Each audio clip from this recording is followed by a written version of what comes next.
Hello everyone and welcome back to my challenge where I try to beat Plants vs. Zombies 2 with only flowers. This is the third part, and if this is the first part you're seeing, I would recommend you watch the first two parts beforehand, which are both linked in the description.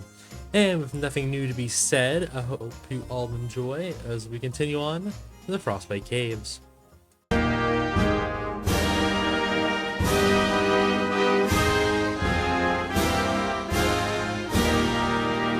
Welcome to the Frostbite Caves, a frozen over wasteland that's worse than the average winter in Canada.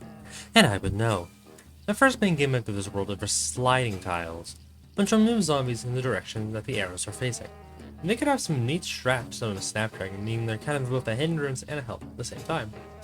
This level was easy, being the first level and all, so let's move on. Day 2 introduces the world's second gimmick, the Icy Wind, which will cause any non-fire plants to become slightly frozen. There are two stages of freeze before a plant is completely frozen, needing them to be attacked or defrosted to be free from their icy prisons. Thankfully, Snapdragon is a fire plant, making them immune to the icy winds. Unfortunately, they can't heat any plants around them because all their heating is eternal. But they're still a great pick for this world, and having them planted in the back lanes allows them to damage any other icy frozen plants to defrost them. Even with this new gimmick, this world in level was easy. Day 3 is just a conveyor belt level, so you already know the drill, folks. Skip. Day 4 introduces the Hunter Zombie, who will pelt snowballs at main plants, causing them to gain a stage of freeze. But thankfully, once again, Snapdragon's a great counter to them, not being infected by their snowballs because they're a fire plant and the heat is too powerful for the ice. Making this level another easy one, so let's move on. Day 5, another conveyor belt level. That was short, quick, usually a larger gap than this, but skip.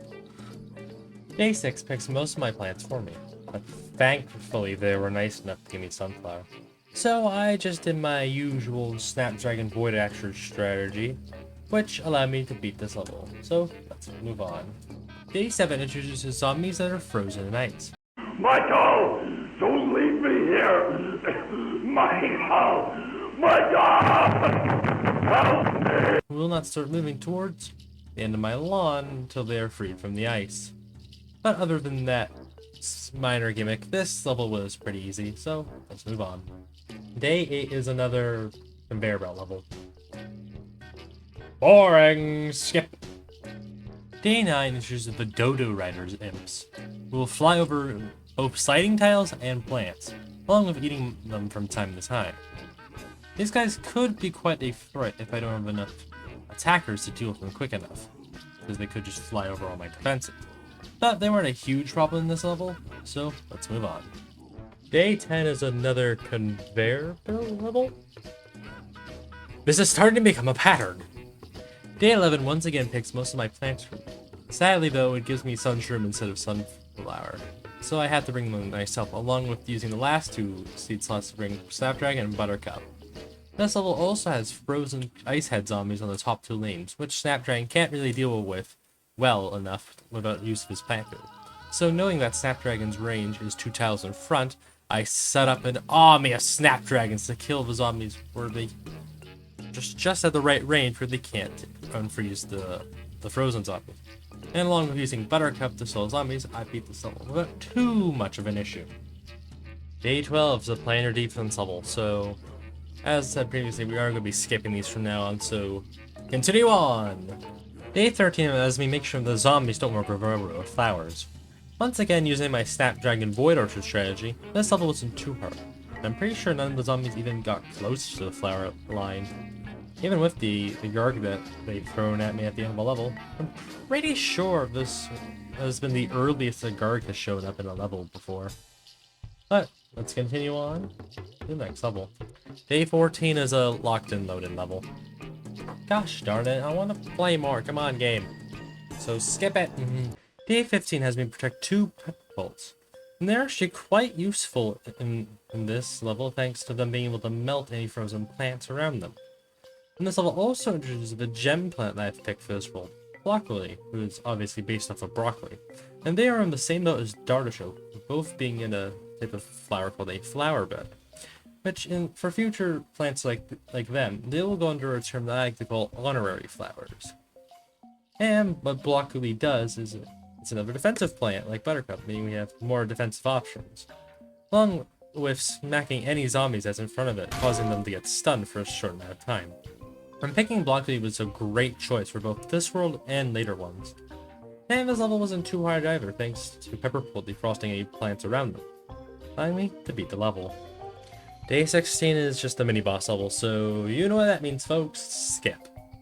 Day 17 introduces the Troglodyte zombie, who will push any ice blocks he comes close to, along with having 3 frozen imps when he spawns.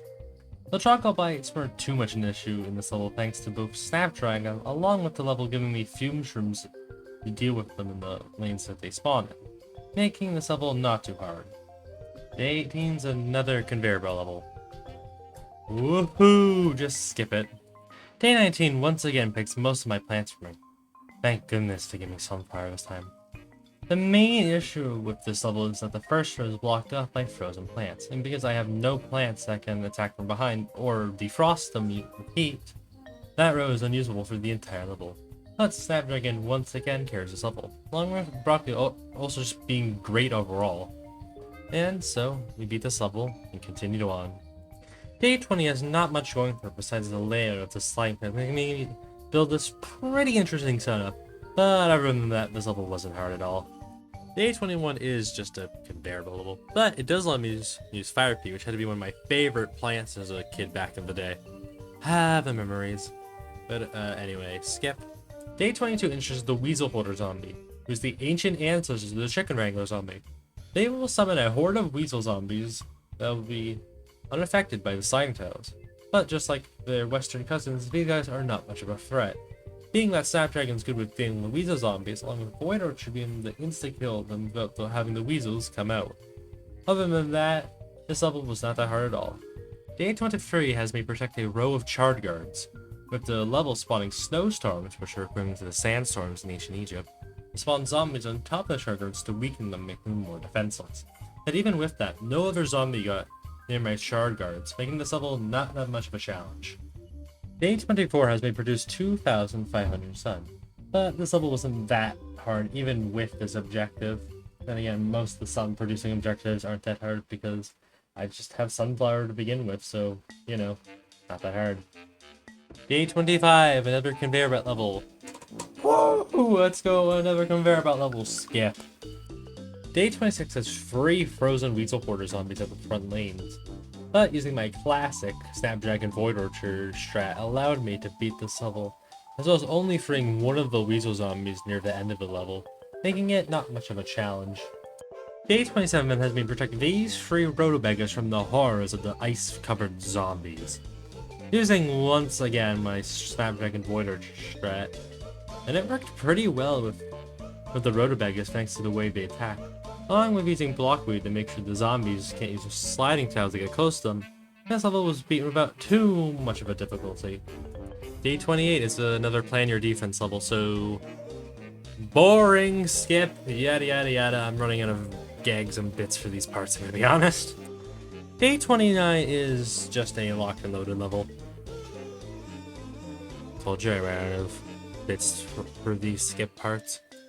Day 30 is just the zombie boss level, but I would like to take this time to talk about my thoughts on the world, and I very much enjoyed it. I'm definitely still happy that I picked Blockwoolly as my Gemium plant for this world. But this world was pretty fun. I enjoyed the mechanics and the way it had me build my strategy along around the ice mechanics. So yeah. And now with Zomboss out of the way, I beat the world. Now let's move on to VODS City. It doesn't feature Gargantuars, now that I'm thinking about it.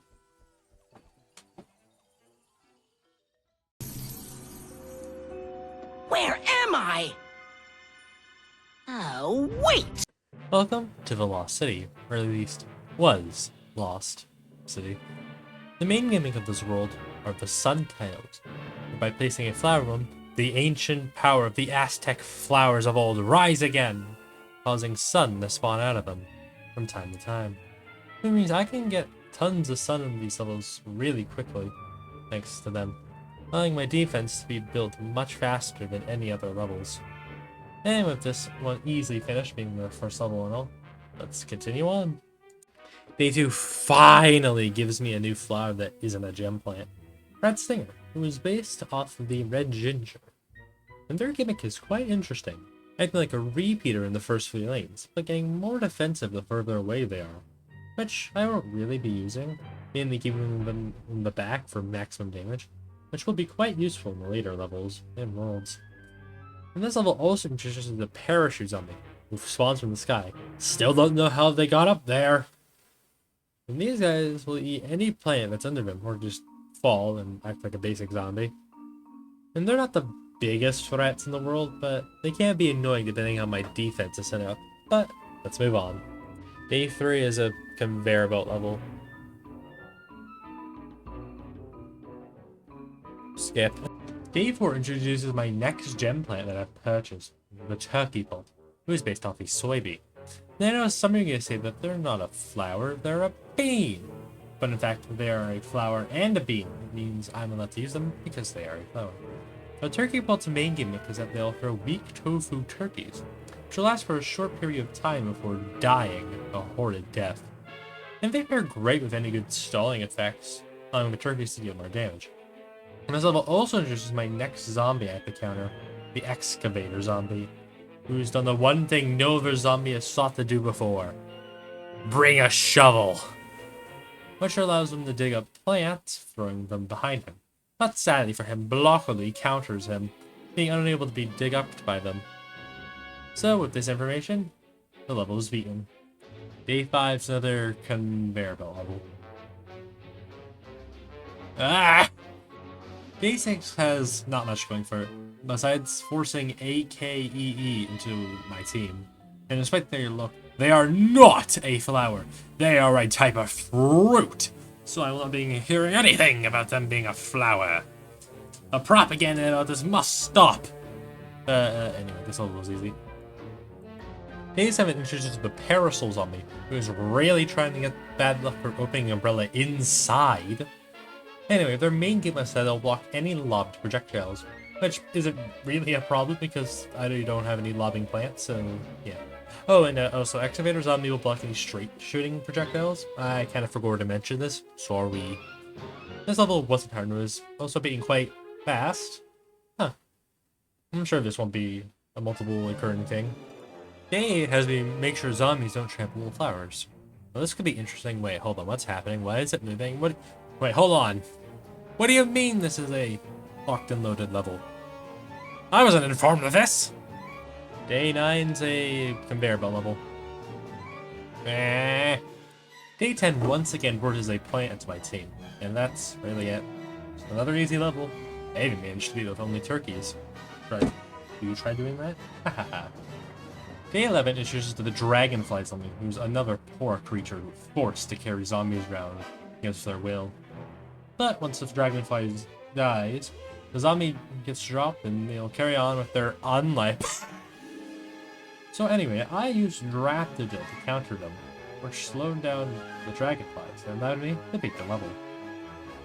Day 12 has me produce 5,000 sun, but thanks to the abundance of sun tiles, this objective is easy. Also, this level takes the crown for the earliest level to feature Gargantuar by far. So congrats, Lost City Day 12. You did something interesting. Other than that, the rest of the level was easy. Day 13's another conveyor belt level, so you know. Skip. And day 14 is a locked and loaded level, so... Day 15 has me protect 2 AKEEs from the zombies. And Red Stinger and Turkey Pulp made a great team in this level, along with Blockily dealing with any excavator zombies that try to get close to these endangered plants. And this level was beaten, once again, fairly quickly. Huh. Day 16 is just a mini-boss level, so you know. You know. Day 17 introduces the Importers, with their main gimmick being that when they walk on a sun tile, they'll proceed to set up shop and bring out their entire extended family, who won't stop coming until the tent is destroyed. Well, they could be a threat. Because they're imps, they're fairly weak, and And if they all die before, you know, touching a sun tile, they just drop their backpack on the ground and are completely areas. And this level is not much of a challenge, so let's move on. Day 18 is just a conveyor belt level, so yeah. Skip. Day 19 gives me my next new flower, Stalia, who's based off a dahlia. And their main gimmick is that they will slow down any zombie in a free area. It should be quite useful to give me some more time to build up my defenses, if I'm having some issues with that. And other than getting to meet a brand new flower to my team, this level was quite easy. Also, like, once again, quite easy, quickly beaten. Huh, it's starting to become consistent. Day 20 has nothing new or challenging to mention, but hey, the sun towers are shaped like a Z. That's neat, right? And again, this level was beaten rather quickly. Why does this keep happening? Day 21's a locked and level. It's a locked and loaded level. Day 22 is a locked and loaded level, but it does introduce the trap tiles, which will either set the entire row on fire or summon a boulder, which are quite interesting, but sadly don't really get used outside of these locked and loaded levels, so yeah, kind of a disappointment, but let's move on. Day 23 introduces the treasure hunter zombie, who's basically just a swashbuckler zombie from Pirate Seas, swinging onto the lawn like some other treasure hunting character that won't be named. And I just don't know why, but I've always hated them. They're just so bulky and feel like they take forever to kill. I just dislike them.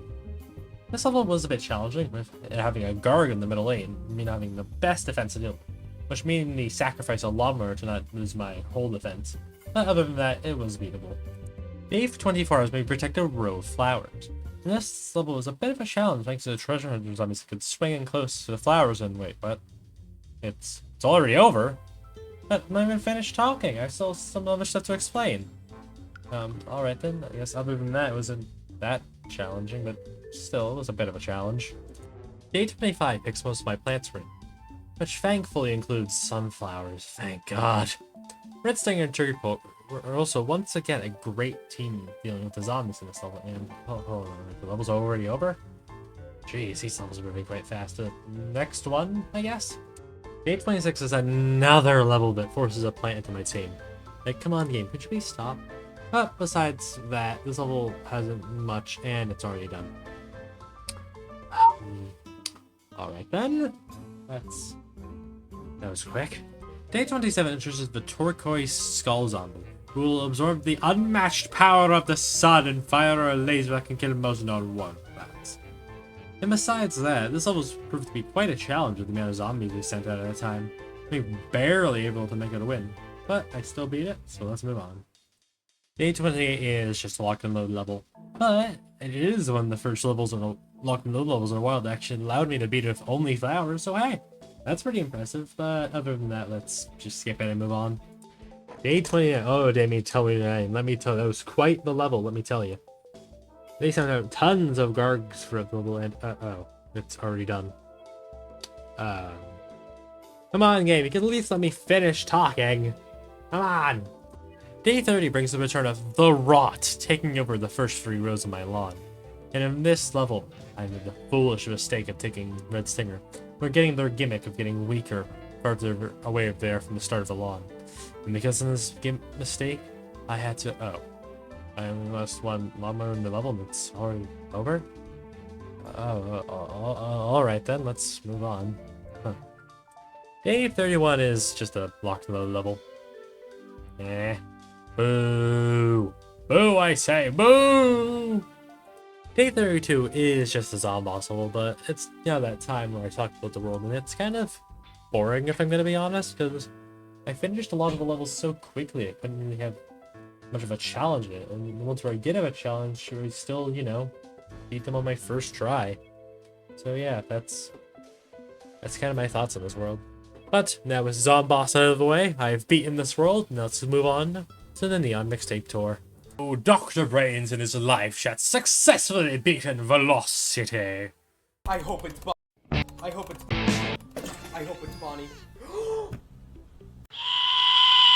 Welcome to the Neon Mixtape Tour, a world that brings us to a forgotten era, the 80s. And now the main game of this world is actually the music. which will change the speed zombies walk depending on what music is playing, and give some zombies special abilities if their music is playing, which I'll explain what specific songs are when the zombies introduce. And as always, being day 1 and all, this level was easy, so let's move on. Day 2 introduces the punk zombie, and when the rock music is playing, they'll start headbanging and kicking everything in their path out of their way, like a real rock star. And these guys are quite annoying. Then again, every zombie who messes with my symmetry is annoying, and this level was easy, so let's move on. Day 3 is a conveyor belt level, so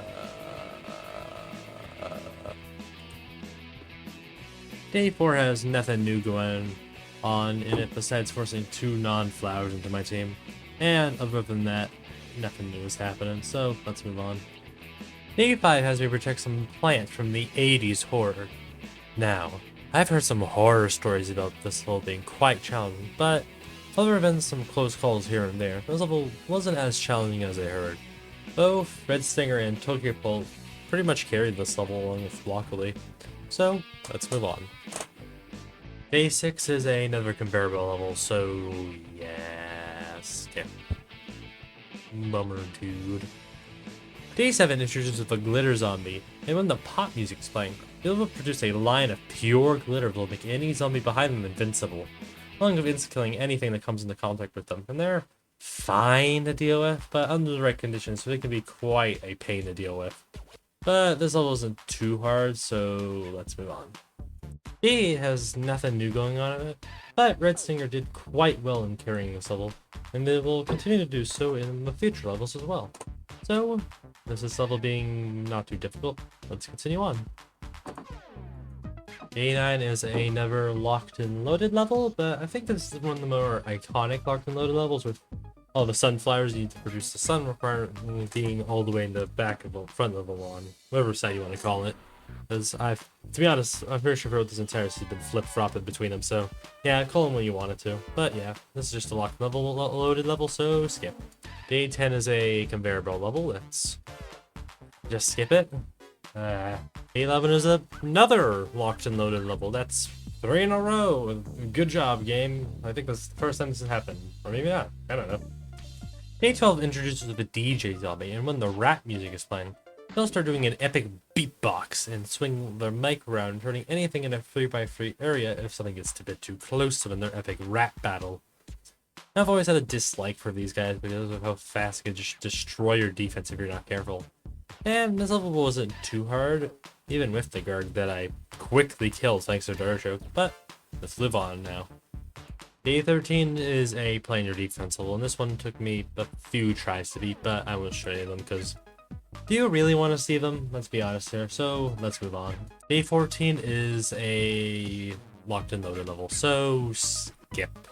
Day 15 has me protecting a row of fat beats, and I actually lost this on my first attempt because of a DJ zombie. It has been quite some time since I lost a level, which is kind of shocking to me. It's been this long since a second attempt at to beat a level.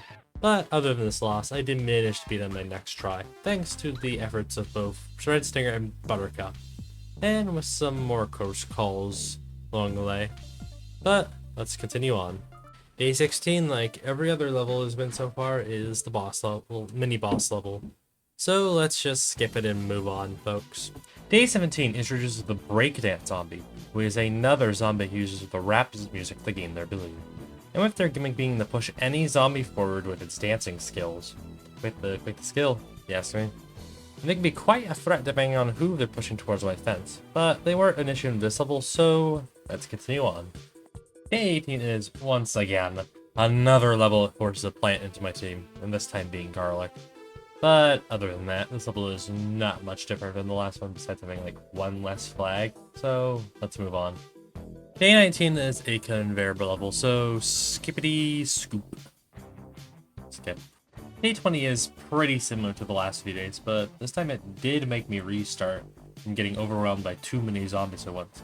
But once again, like previously, I managed to beat it on my second attempt, thanks once again to Red Stinger. So, with this victory, thanks to Red Stinger, let's continue on. Day 21 is a pretty interesting level. It does just have a protect the line of flowers and make sure the zombies don't step over them. But they use quite a lot of breakdance zombies to push other zombies closer to these flowers. But I did manage to beat this on my first attempt, thanks to some good breakdancer luck on where they kicked to the zombies and sacrificing lawnmowers to make sure they don't get over those poor flowers. God, I'm glad I didn't get trampled. And with them protected, let's continue on.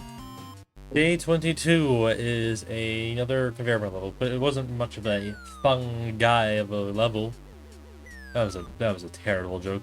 Please, let's continue on. Skip that. Please, cut that out. Day 23 introduces the arcade zombie, who, when their retro music is playing, the arcade machines that they're pushing will start spawning 8-bit zombies, who just act like basic zombies.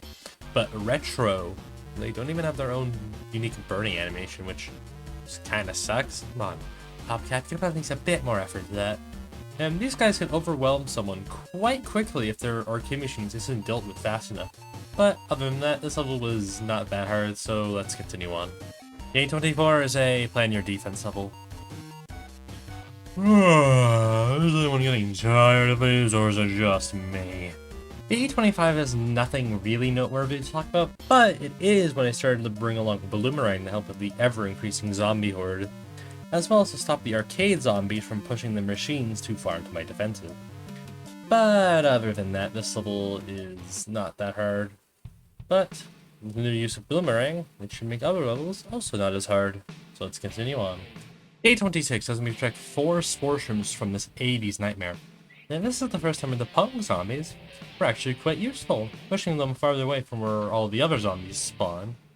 And besides that, this level wasn't too tricky other than, once again, some close calls here and there. But other than that, let's continue on. Day 27 is another conveyor belt level, so let's just move on. Day 28 introduces the boombox zombie, with their main gimmick being after they walk a certain distance, they'll turn on their boombox and start playing some cheesy love music, which recalls all my flowers to be stunned for a short period of time. And the fact is that the fact that they showed up so late into this world makes them kind of not much of a true threat than all the other zombies, because they didn't get much time in the spotlight. This level wasn't that hard either, so let's move on. Day 29 is another one of those levels that isn't anything special, which kind of sucks because there's really not much to talk about. And Red Stinger once again does a great job in this level. And in fact, they've done great in this world in general. It's just a really good plant, and I didn't even buy a gem flower for this world thanks to them. So, good job, Red Stinger, for being the MVP in this world. Day 30 only allows me to plant 15 plants at a time, and I did struggle quite a bit with this one, but thanks to Red Stinger and Ice Bloom, I was able to beat this level with some quite close calls at the end with a Gargantua. So, this level out of the way, let's continue on. Day 31 is a locked and loaded level. But it gives us electric blueberry, baby, so let's roll them slots. Woo! Day 32 is a zombie boss level, so now it's time for me to yap a bit about the world. And my thoughts on it are quite mixed, because a lot of the levels were quite interesting, and I like the gimmick of this world along with quite a lot of the zombies. But, well, a lot of the levels were kind of just feeling quite of repetitivity and such.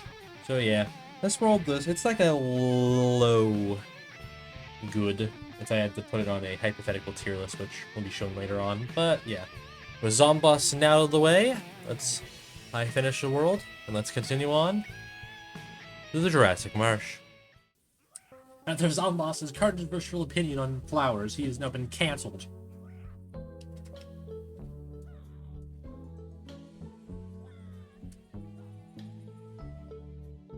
Oh, and afterwards, after I finished Neon Mixtape Tour, I unlocked Aloe and Aloe Quest, but I won't be showing that because it does have some zombies and gimmicks that haven't been introduced yet.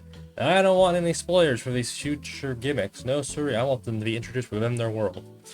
But I might make this into a mini part if you guys want it, so let me know in the comments. And for Aloe, they are under the category called hermaphrodite flowers, if I pronounce that correctly. And I'll just let me from the past explain it, so take it away.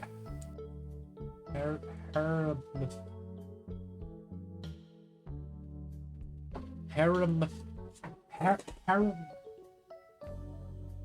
Hold on, I'm looking this up. Google, what does this mean? Also known as also known as perfect or bisexual flowers. Possessing both male, stem, and